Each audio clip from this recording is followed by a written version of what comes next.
Last chapter के questions देख लेते हैं। म्यूचुअल फंड स्कीम सिलेक्शन एक इम्पॉर्टेंट चैप्टर है। 15 मार्क्स के तक के क्वेश्चंस इससे आते हैं। सो आपको 15 क्वेश्चंस इस चैप्टर से मिलेंगे।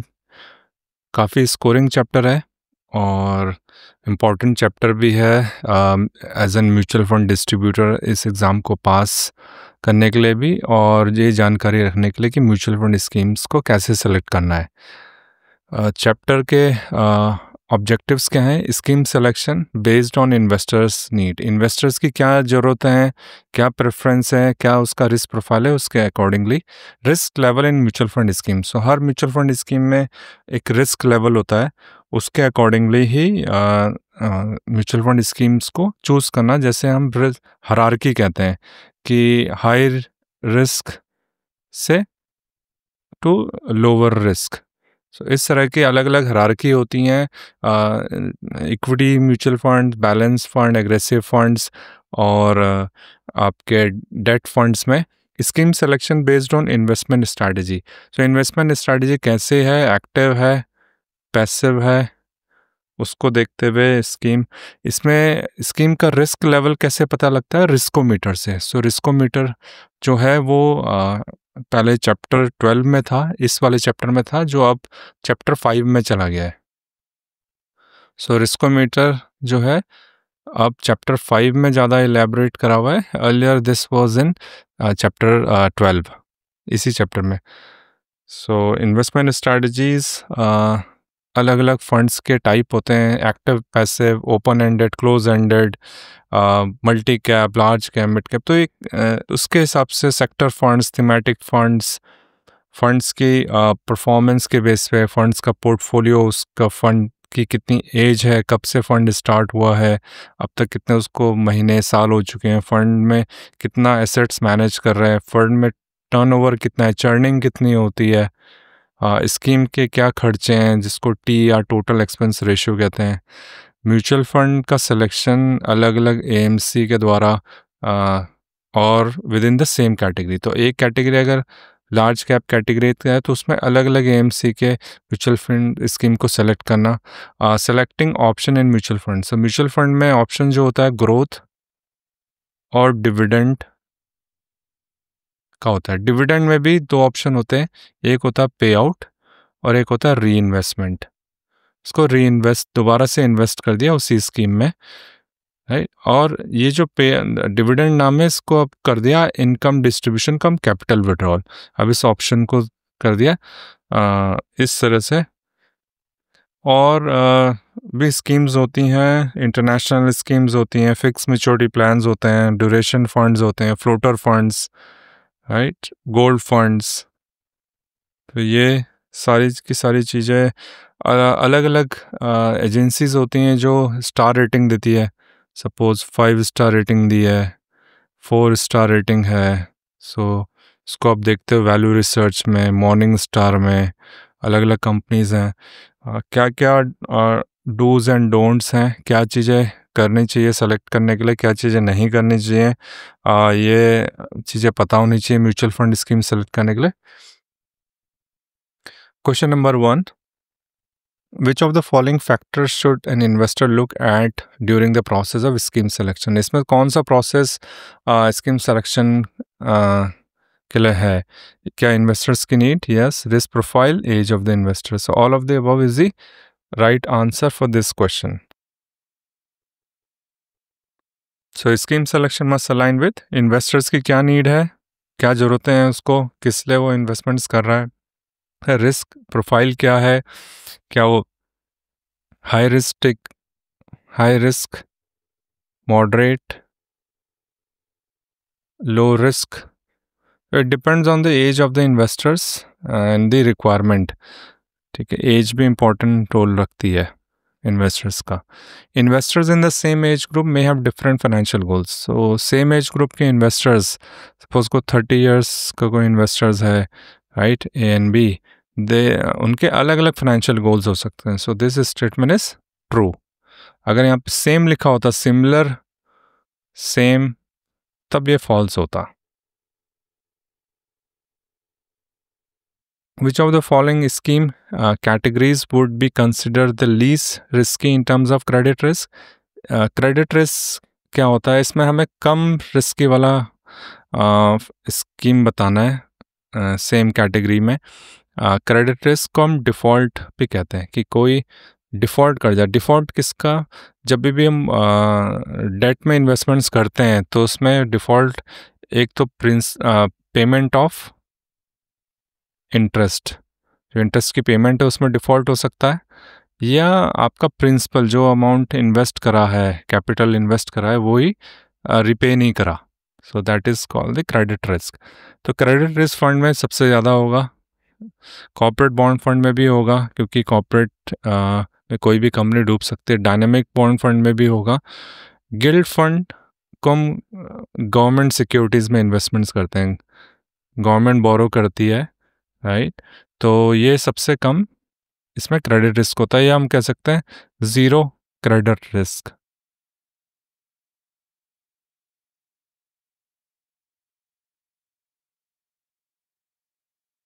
Foreign investors to get a quick sense of the level of risk involved in a mutual fund scheme, SEBI suggested a simplified framework known as।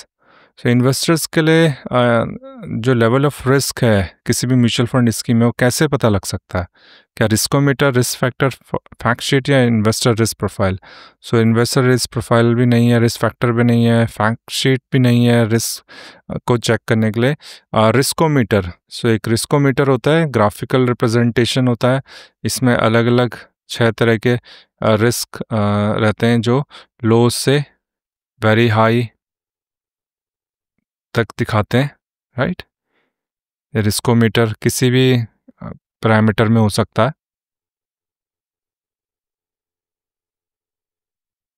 The riskometer is SEBI prescribed visual tool for depicting the level of risk ranging from low to very high in mutual fund scheme. The riskometer has been explained in chapter 5. So earlier ये पहले जो था वो chapter 12 में था mutual fund scheme, इसको move कर दिया है, it has been moved in chapter 5. So अब आप इसको chapter 5 में elaborately पढ़ेंगे रिस्कोमीटर के बारे में। Which among the following schemes would have a lower risk of concentration? So concentration का मतलब है कि वहाँ पे एक ही तरह के या तो सेक्टर है, सिक्योरिटीज़ में एक ही तरह की सिक्योरिटीज़ में पैसा इन्वेस्ट करा हुआ है, तो किस में होगा? क्या मल्टी कैप में? नहीं। फोकस में? यस। इसमें बताना है किस में लोअर होगा। सो फोकस में भी ज़्यादा होगा, थीमेटिक में भी ज़्यादा होगा, और सेक्टर में भी ज़्यादा होगा, तो सबसे कम मल्टी कैप फंड्स में होगा। तो हमें लो बताना है, नहीं कि हाई। तो यहाँ पे ध्यान रखना, क्वेश्चंस आप देखोगे कि क्वेश्चन में क्या पूछ रहा है। Multi cap fund diversify across multiple market capitalisations and sectors, reducing concentration risk compare to focus, thematic और sector funds. Passive funds are safe as the NAV of such funds do not go down even when the respective market falls. The statement is true or false. So question देख लेते हैं। Passive fund safe होते हैं, इनकी NAV नीचे नहीं जाती है क्योंकि अगर मार्केट नीचे जा रही है, ऐसा नहीं है। सो अगर ABC जो है वो इंडेक्स है, अगर उसी का हमने ABC इंडेक्स फंड बनाया है तो इंडेक्स भी नीचे जाता है, वॉलेट मार्केट में अप्स एंड डाउन्स होते हैं, तो ये भी नीचे जाएगा बिकॉज वो उसी को रेप्लिकेट कर रहा है। तो this statement is false. Passive funds follow the performance of a market index like Nifty or Sensex. If the index goes down, the value or NAV of the passive fund also goes down. So passive funds are not always safe. They can lose value when the market falls. Dash और close ended date funds, इसमें close ended date funds कौन से हैं? क्या fix maturity plans, overnight funds, dynamic date funds और arbitrage funds. तो close ended funds क्या होते हैं? जिसमें जब इन्वेस्टर सिर्फ NFO में इन्वेस्ट करता है, उसका न्यू फंड ऑफर आता है, वो तभी इन्वेस्ट कर सकता है, उसके बाद वो क्लोज हो जाते हैं आफ्टर द NFO एंड्स। तो सिर्फ फिक्स मेच्योरिटी प्लान है इस वाले केस में, फिक्स मैच्योरिटी प्लान्स, एफएमपीज इनको कहते हैं, क्लोज एंडेड फंड्स होते हैं। इस एफएमपीज की एक खास बात है, इसमें जो भी डेट सिक्योरिटीज होंगी उनकी जो मैच्योरिटी होंगी, हर सिक्योरिटी की मैच्योरिटी वो एफएमपी की मैच्योरिटी होगी। सो सपोज एक एफएमपी 4 साल का है, 4 इयर्स का है, तो इसमें जितने भी डेट सिक्योरिटीज़ होंगी वो उनकी मैच्योरिटी 4 साल की होगी। सो इन्वेस्टर्स कैन नो कि उसको कितना रिटर्न मिल सकता है, क्योंकि हमें पता है कि सबके सब किस टाइम पे मैच्योर होंगे, राइट? और we can get the weighted average return of the portfolio. So FMPs are close-ended debt schemes that invest in security maturing on or before the fund's maturity date, offering more predictable returns. ये आपको समझ में आ गया होगा कि जो date FMPs हैं close ended date schemes होती हैं, और इनमें जो सिक्योरिटीज़ होती हैं उनकी जो मेच्योरिटी है या फंड के जो मेच्योरिटी है उससे पहले या उस टाइम पे ही होती है।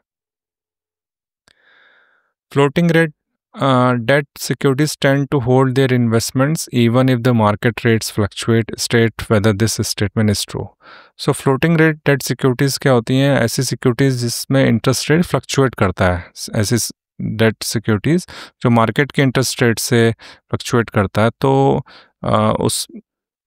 इसमें लिखा है floating rate tend to hold their investments. So इसको होल्ड ही करा जाता है क्योंकि इंटरेस्ट तो मिलता रहेगा चाहे मार्केट में इंटरेस्ट रेट्स फ्लक्चुएट क्यों ना हो रहा हूँ। So this statement is true. Okay,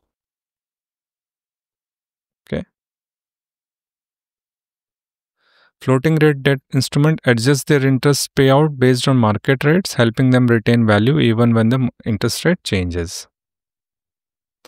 The portfolio turnover needs to be viewed in the light of. So portfolio turnover क्या होता है? चर्निंग होती है बाइंग और सेलिंग, बाइंग एंड सेलिंग जो हो रही है सिक्योरिटीज़ की, उसको पोर्टफोलियो टर्नओवर कहते हैं, राइट? वो किस व्यू में लेना चाहिए, क्या investment objective, investment style, asset allocation और फंड साइड्स? सो जनरली ये इन्वेस्टमेंट स्टाइल पे निर्भर करता है कि इन्वेस्टमेंट स्टाइल कैसा है। सो जनरली एक्टिव जो फंड मैनेजर है, एक्टिव फंड जो स्टाइल है, उसमें चर्निंग ज़्यादा होती है, और depending on the aggressive, if the fund is aggressive होगा तो उसमें भी चांसेस हैं कि पोर्टफोलियो टर्नओवर होगा। बाकी केस में ऐसा हो सकता है कि पोर्टफोलियो टर्नओवर उतना नहीं हो। High or low turnover is evaluated in the light of whether a fund follows a passive or active strategy. Aggressive funds naturally churn more. Churn का मतलब यही है कि कितनी बार बाइंग और सेलिंग हो रही है, मतलब खरीदा और बेचा जा रहा है in order to make profit and buying other securities as well. The sale and purchase transaction for a year amount to 10,000 crores and average size of the net assets is 5,000 crores. Calculate portfolio turnover ratio. So ये question exam point of view से भी important है। इसका example same example आपको workbook में भी मिल जाएगा, है। सो पहले देख लेते हैं, इसमें बोल रहा है कि 10,000 करोड़ रुपए का सेल और परचेज ट्रांजैक्शन हुआ 1 साल में, और जो एवरेज साइज था नेट एसेट्स का वो 5,000 करोड़ था। अब हमें पोर्टफोलियो टर्नओवर निकालना।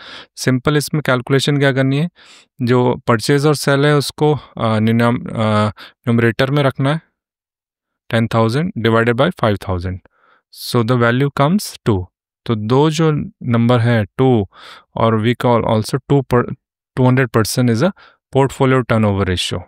इसको आप नंबर 2 से भी डिनोट कर सकते हो और 200% भी कर सकते हो। इसका मतलब है अगर हम इसको 12 मंथ से डिवाइड करते हैं, 12 मंथ से 2 को डिवाइड करते हैं, वी गेट 6 मंथ्स। ठीक है, तो 6 मंथ्स का मतलब है कि हाफ ईयर, इसको कह सकते हैं पोर्टफोलियो जो होल्ड हो रहा है, कोई सिक्योरिटीज़ जो होल्ड हो रही है वो हाफ ईयर के लिए होल्ड हो रही है, किस जो भी सिक्योरिटीज़ खरीदी और बेची जा रही हैं। So portfolio turnover ratio is calculated as the value of a purchase sale of securities during a period divided by the average size of the net assets of the scheme during the period. So portfolio turnover को हम इस तरह से लिखते हैं, total buy and sell transactions average net assets, और ये जो वैल्यू निकल के आ रही है 2 और 200% है, और इसको हम 12 मंथ से डिवाइड करेंगे तो investments are held in a portfolio कितने टाइम के लिए होल्ड रहता है? 6 महीने के लिए एक securities. The dividend pay out option seems attractive for investors looking for, ये किस इन्वेस्टर्स के लिए होता है डिविडेंड पे आउट ऑप्शंस बढ़िया? Capital appreciation no, safety of principal no, regular income yes, tax deduction no. So regular income जिसको चाहिए होती है ज़्यादातर ये रिटायरीज जो हैं आफ्टर रिटायरमेंट उनके लिए सूटेबल होता है, और डिविडेंड पे आउट ऑप्शन को हम IDCW ऑप्शन जाना जाता है। अब डिविडेंड वर्ड इतना ज़्यादा यूज़ नहीं होता है, सो इस ऑप्शन को बोलते हैं IDCW पे out option.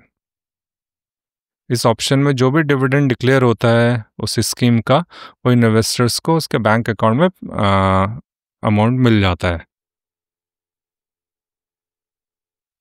So investors seeking capital, seeking periodic cash flow, prefer dividend income distribution cum capital withdrawal, dividend payout, or IDCW payout options for regular income. Portfolio returns are the same for all the investment options. Portfolio जो return है वो same होते हैं सारे investment options में। देख लेते हैं, इनकम डिस्ट्रीब्यूशन कम कैपिटल विड्रॉल पे आउट, सो इसको हम IDCW पे आउट कहेंगे। दूसरा ऑप्शन है इनकम डिस्ट्रीब्यूशन कम कैपिटल विड्रॉल डिविडेंड री इन्वेस्टमेंट, इसमें री इन्वेस्ट हो जा रहा है जो डिविडेंड है। और तीसरा ऑप्शन ग्रोथ ऑप्शन। सो इन तीनों में जो रिटर्न है वो सेम रहते हैं, ऐसा ये स्टेटमेंट कह रहा है। क्या ये सही है या गलत? अगर आप देखोगे डिविडेंड जैसे ही डिक्लेयर हो रहा है वो अगर सेम स्कीम में चला जाता है तो रिटर्न के चांसेस ग्रोथ और डिविडेंड री इन्वेस्टमेंट में सेम होते हैं। पे आउट के केस में क्या होता है, अगर वो डिविडेंड मिला है और वो इन्वेस्ट नहीं हो रहा है तो उसका रिटर्न कम हो सकता है, right? But we can say that all three options will get a similar same return. So portfolio return remain the same across options, though the mode of the benefit realizations differ. The core portfolio will be invested according to long-term needs and goals of the investors. So दो तरह के portfolio होते हैं, portfolio और एक satellite portfolio, right? जो core है, इससे लग रहा है कोर में मेन, राइट? मेन जो पोर्टफोलियो इन्वेस्टर्स के गोल के हिसाब से उसकी नीड के अकॉर्डिंगली ही होते हैं। This statement is true. जो सैटेलाइट पोर्टफोलियो है ये मार्केट में, जैसे मार्केट डायनामिक्स चेंज होते रहते हैं, इंटरेस्ट रेट चेंज हो रहा है या कोई भी मार्केट में फॉल आ रहा है, डाउनफॉल आ रहा है या इंक्रीज हो रही है, तो उसके हिसाब से पोर्टफोलियो को चेंज करता रहता है। यही हमने फर्स्ट चैप्टर यूनिट 1 में दो एसेट एलोकेशन देखे थे। एक था स्ट्रैटेजिक एसेट एलोकेशन और एक था डायनेमिक एसेट एलोकेशन, जिसको हम फ्लेक्सिबल एसेट एलोकेशन भी कह सकते हैं। तो डायनेमिक एसेट एलोकेशन ज़्यादातर एक्सपीरियंस इन्वेस्टर्स होंगे उनके लिए यूज़ होता है, जो मार्केट में डायनेमिकली फ्लक्चुएट हो रहा है उसके हिसाब से इन्वेस्टमेंट्स एसेट एलोकेशन को चेंज करें। यहाँ पे एलोकेशन के बारे में बात नहीं हो रही, पर अगर हम दोनों चीज़ों को देखें तो ये थोड़ी सिमिलैरिटी है इस चीज़ में। यहाँ पे एसेट एलोकेशन के बारे में बात हो रही थी कि strategic asset allocation financial goals के हिसाब से रहता है, फिक्स रहता है ये, राइट? इसमें ज़्यादा चेंजेस नहीं करे जाते हैं। डायनेमिक में चेंजेस होते रहते हैं एसेट एलोकेशन में। वैसे ही ये कोर पोर्टफोलियो सैटेलाइट पोर्टफोलियो है। तो कोर पोर्टफोलियो जो होगा वो आपके फाइनेंशियल गोल्स के लिए होंगे, सैटेलाइट पोर्टफोलियो में डायनेमिकली प्ले करा रहता है। The core portfolio represents long-term stable investments aligned with financial goals. So core portfolio long-term और investments के लिए जो financial goals के लिए investors कर रहे हैं। The satellite portfolio will be investors to take advantage of expected short-term market movements. So market में short term में काफ़ी movements होती हैं, ups and downs होते हैं, so उसका advantage लेने के लिए satellite portfolio को use करा जाता है। So this statement is true. So satellite portion is used tactically to exploit short term market opportunities. So ये सैटेलाइट पोर्टफोलियो है जो टैक्टिकली यूज़ हो रहा है, मार्केट में जो भी अपॉर्चुनिटीज़ आ रही है उस अपॉर्चुनिटीज़ को एक्सप्लॉइट कर रहा है। The exposure to dash can be increased when inflation is higher or there is political, economic and fiscal uncertainties. So किस वाले फंड में, स्कीम में एक्सपोजर ज़्यादा रखते हैं जब मार्केट में कोई भी पॉलिटिकल, इकोनॉमिक और फिजिकल अनसर्टेनिटीज़ होती हैं? सो आपने देखा होगा गोल्ड ही ऐसा चीज़ है जिसमें जब भी इस तरह की चीज़ें होती हैं तो गोल्ड के दाम बढ़ते हैं, हर कोई गोल्ड खरीदता है, तो इसका एक्सपोजर रहने से हायर हो जाता है। जब इन्फ्लेशन भी ज़्यादा है, पॉलिटिकल, इकोनॉमिक और फिजिकल अनसर्टेनिटीज भी ज़्यादा है। So gold is a traditional hedge against inflation and economic uncertainty, making gold funds suitable in such scenarios. Dash are suitable for investors looking for exposure to an asset class without the risk associated with the fund manager selection and strategies. Simple question है, इसमें पूछ रहा है कि कौन investors जो है वो ऐसी एसेट क्लास में एक्सपोजर लेना चाहता है जो जिसमें फंड मैनेजर का जो रिस्क है सिलेक्शन का और स्ट्रैटेजीज का वो कम हो। तो एक्टिव फंड में तो ऐसा होता नहीं है, एक्टिव फंड में तो ज़्यादा होता है। पैसिव फंड है उसमें ही ऐसा हो सकता है। So both of the above भी नहीं है, नन ऑफ द अबव भी नहीं है, सिर्फ passive funds, right. So passive funds track indices without relying on fund manager judgment, reducing associated selection risk. So selection किस तरह का, जो भी सिक्योरिटीज फंड मैनेजर खरीदता है उसका रिस्क कम हो जाएगा, कौन सी स्ट्रैटेजीज वो फॉलो कर रहा है। तो पैसिव फंड्स में आपने इन्वेस्टमेंट्स कर लिया तो आप इस वाले रिस्क को भी कम कर सकते हो। Long term gilt funds will do well when interest rate are expected to decline. जब भी इंटरेस्ट रेट मार्केट में कम होते हैं तो जो लॉन्ग टर्म फंड्स होते हैं जिसमें गिल्ड फंड्स हैं वो सबसे अच्छा इसलिए करते हैं क्योंकि उनकी एनएवी इंक्रीज हो जाती है। So interest rate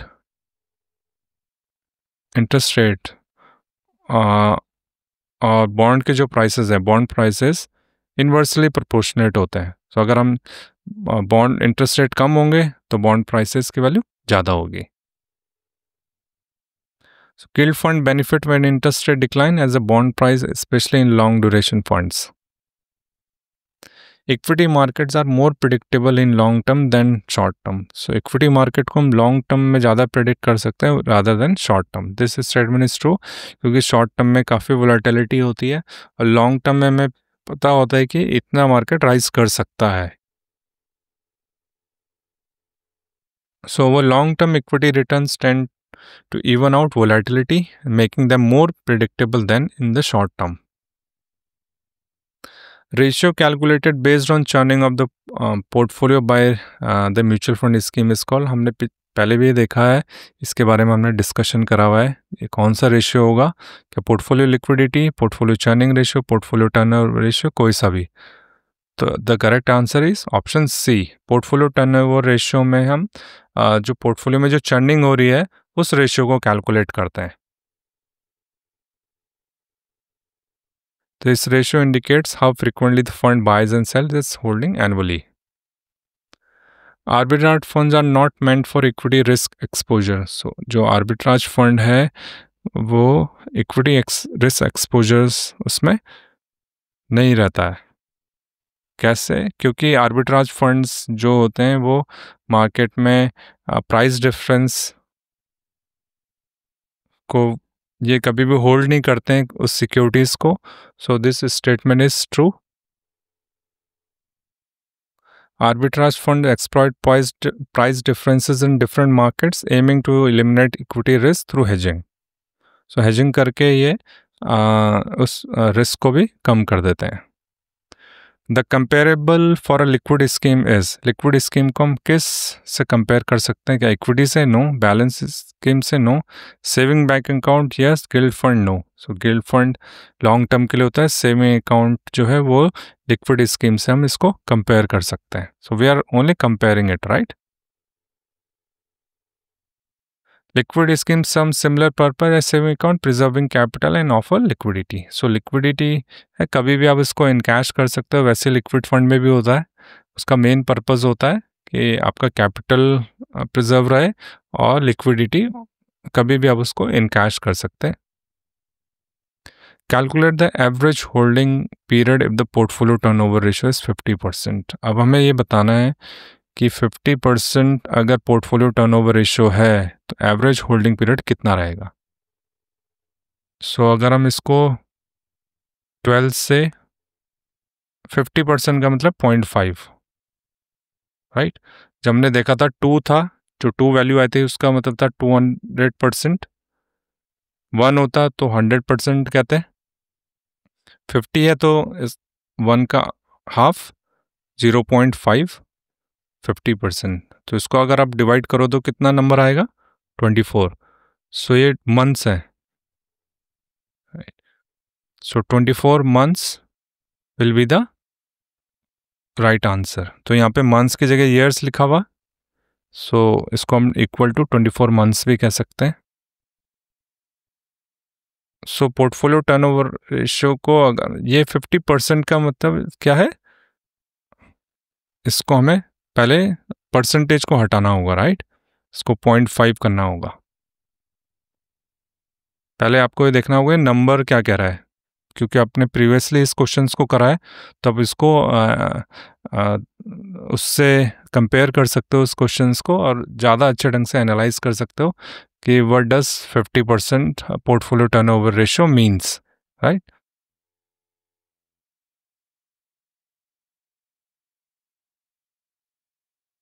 in the previous questions previous question जो हमने करा था उसमें हमने देखा था 2 जो नंबर आया था, 2 पोर्टफोलियो टर्नओवर रेशियो था और 2 इज इक्वल टू 200%. उसको हमने 12 से जब डिवाइड करा था 6 मंथ्स आया था, राइट.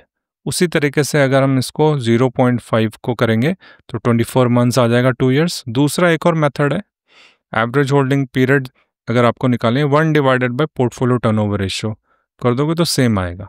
सो 1 डिवाइडेड बाय 0.5, 1 यहाँ पे जो भी नंबर आएगा वो ईयर्स में आएगा, ईयर्स में. सो 2 ईयर्स जो आ रहा है ये वैल्यू तब आ रही है जब हमने यहाँ पे 1 लिया. यहाँ पे हमने मंथ्स लिया था तो मंथ्स को फिर हमने कन्वर्ट करा ईयर्स में, राइट.